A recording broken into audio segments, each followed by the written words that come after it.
একটা ছোট্ট গ্রামে বনের পাশে একটি খুপড়ি ঘরে জন্ম নেয় ছোট্ট এক খরগোশ। নাম তা নীলু। তার শরীরটা অন্য খরগোশদের তুলনায় একটু দুর্বল আর পাও ছিল একটুখানি বাঁকা। জন্মের পর থেকেই মা খরগোশ বুঝেছিল নীলুর জীবন হবে একটু কঠিন। নীলুর ভাই বোনেরা খুব দ্রুত দৌড়াতে শিখে ফেলল। তারা খেলে বেড়াতো বনে, লাফ দিত মাঠের এক প্রান্ত থেকে অন্য প্রান্তে। আর নীলু, সে শুধু বসে বসে তাকিয়ে দেখত, চোখে জল আর মনে স্বপ্ন। একদিন নীলু মাকে জিজ্ঞেস করল, মা, আমি কি কখনো দৌড়াতে পারবো?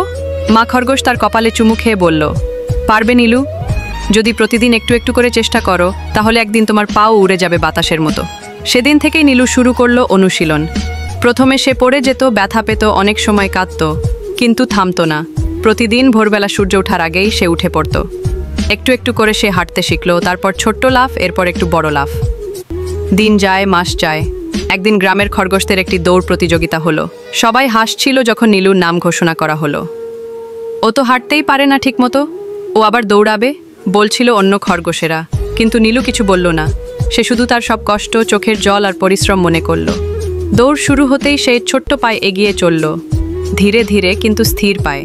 শেষ পর্যন্ত সে প্রথম না হলেও দৌড়টা শেষ করেছিল, আর সেটা ছিল তার জীবনের সবচেয়ে বড় জয়। পুরো মাঠে তখন সবাই দাঁড়িয়ে করতালি দিচ্ছিল নীলুর জন্য। তার চোখে জল, কিন্তু এবার সেটা আনন্দের। বার্তা: এই গল্প আমাদের শেখায়, জীবনে যদি আমরা চেষ্টা করি, যদি ধৈর্য রাখি, তাহলে কোনো বাধাই আমাদের আটকাতে পারে না।